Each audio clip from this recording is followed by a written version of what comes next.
নমস্কার বন্ধুরা, ডলি কিচেনে আপনাদের অনেক অনেক ধন্যবাদ। আজকে চলে এসেছি আবার একটা নতুন রেসিপি নিয়ে, সজনে ডাঁটা আলু ভাজা। তার জন্য এখানে আমি সজনে ডাঁটা আর আলুটা কেটে ধুয়ে নিয়েছি। দেখুন, এরকম লম্বা লম্বা করে ডাঁটা আর আলুটা কেটে ধুয়ে নিয়েছি। আর মশলার জন্য নেব এখানে সর্ষে। এখানে আমি সাদা আর কালো সর্ষে মিশিয়ে নিয়েছি। আর এদিকে কড়াই দেখুন আমি তেল দিয়ে দিয়েছি, কিন্তু গ্যাসটা আমি ধরাইনি। সর্ষের তেল আমি দিয়ে দিচ্ছি। খুবই অসাধারণ একটা রেসিপি বন্ধুরা, একবার বানিয়ে দেখতে পারেন। আর তেলের মধ্যে দুটো শুকনো লঙ্কা দিয়ে দিলাম বড় বড় দুটো পেঁয়াজ কুচি করে নিয়েছি।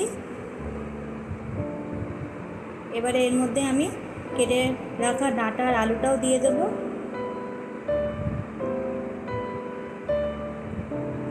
এখানে আমি দুটো বড় সাইজের টমেটো। এবারে বেটে রাখা সর্ষেটা এর মধ্যে দিয়ে দেব। এবারে এর মধ্যে আমি দিয়ে দেবো হলুদ গুঁড়ো, নুন, লঙ্কার গুঁড়ো।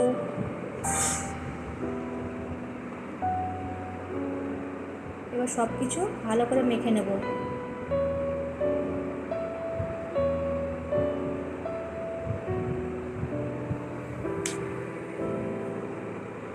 সবগুলো উপকরণ ভালো করে মেখে নেব। নিয়ে এর মধ্যে সামান্য একটুখানি জল দিয়ে দেবো।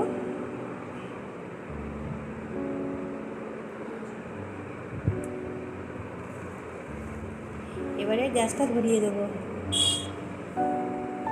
এবার এটা কিছুক্ষণের জন্য হতে দেবো। এবার ঢেকে দেবো। এটা আমি দিয়ে কিছুক্ষণের জন্য হতে দেবো।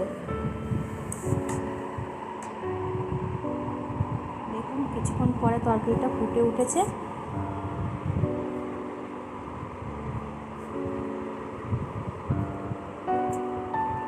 আবার একটু হতে দেবো।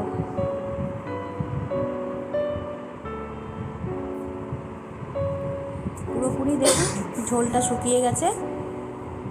এবারে ভালো করে আলুগুলো ডাঁটাগুলোকে একটু ঘেঁটে দেব, দিয়ে খুব ভালো করে ভেজে নেব।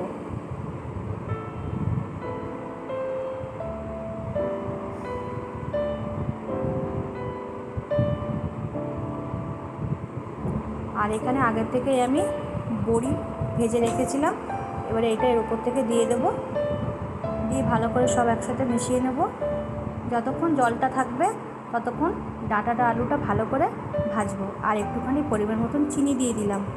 দেখুন, পুরোপুরিভাবে রেসিপিটা রেডি। ভিডিওটা কেমন লাগলো অবশ্যই জানাবেন।